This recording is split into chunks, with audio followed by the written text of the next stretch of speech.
veramente il nostro destino, ma soprattutto il destino di quegli operatori economici che sono fermi nelle mani di ciascuno di noi. È inutile andare al bar e prendersi un caffè magari in uno spirito di sensibilità o di solidarietà rispetto al gestore, se poi dopo si contribuisce con la condotta imprudente a creare le condizioni perché ci si richiudano un'altra volta.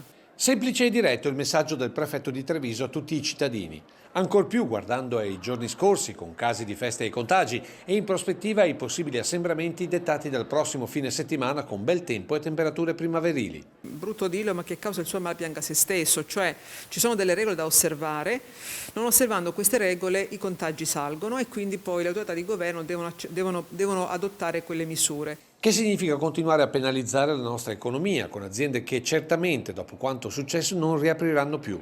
Tema trattato ieri durante un comitato economico convocato dal prefetto e che ha prodotto una relazione che a breve sarà inviata a Roma con un'indicazione precisa sulla proroga della cassa integrazione e soprattutto del blocco dei licenziamenti. L'importanza del capitale umano, è stato anche segnalato ad esempio che non sono ancora partiti i progetti di reale riqualificazione di tutti i dipendenti che in questo momento sono fermi. Intanto dal prossimo fine settimana dalla prefettura l'indicazione ad intensificare i controlli anti-assembramento. Però è chiaro che ciascuno deve fare la propria parte, cioè ci dimentichiamo dal lunedì all'altro lunedì, quindi dal fine settimana in cui vediamo poi lunedì i risultati negativi, la ripresa dei contagi e la settimana dopo siamo al punto di prima. Veramente una coazione a ripetere dannosissima e sicuramente da stigmatizzare.